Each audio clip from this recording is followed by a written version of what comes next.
फर्जी विजिलेंस अफसर नीली बत्ती लगी कार से रोप गांठ रहा था। एडिशनल कमिश्नर का फर्जी परिचय पत्र भी किया बरामद।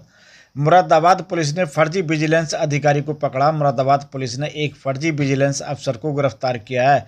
पकड़ा गया ठग खुद को SIV का एडिशनल कमिश्नर बताकर पब्लिक पर रोप गांठता था।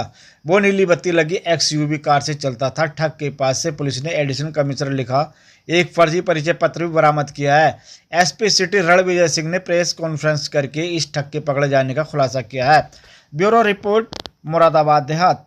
सिविल लाइंस पर 10 मार्च को एक मुकदमा पंजीकृत हुआ था। इसमें वादी ने अपने अपहरण और प्लस उनको बिजनौर में ले जाकर के उनके साथ एक्सटॉर्शन का मुकदमा उसने पंजीकृत कराया था। उनका ये कहना था कि 7 तारीख को उनको यहाँ सोनकपुर स्टेडियम से किडनैप किया गया और उनको बिजनौर ले जाया गया और उनसे एक्सटॉर्शन किया गया। रजिस्ट्रेशन के बाद FIR रजिस्टर करने के बाद हमारी टीम वहाँ पे इसकी छानबीन में लगी।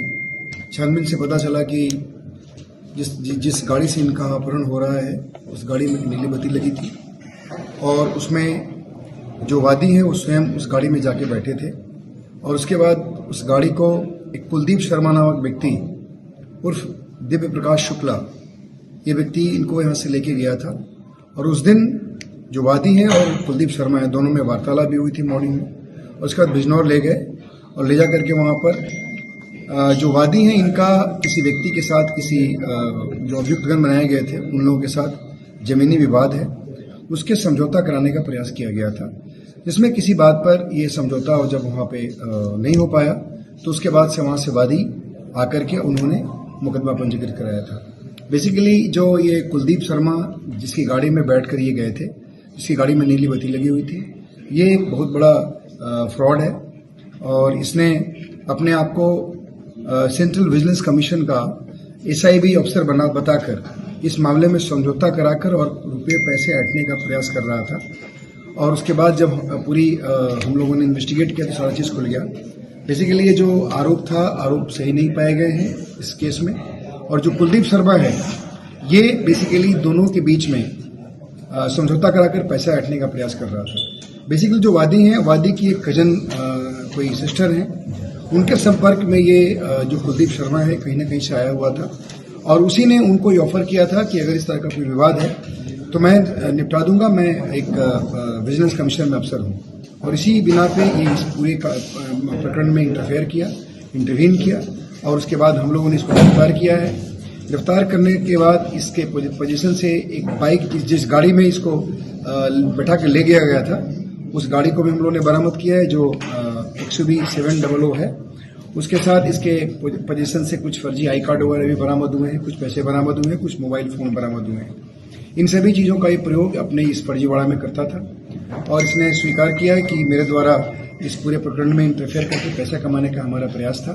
और मैं ये बेसिकली मेरठ के पल्लवपुरम के फेज 1 में रहता है, रहने वाला ओरिजिनली गुलावटी बुलंदशहर का है और उस प्रकार से इसने इस पूरे घटना को अंजाम दिया है।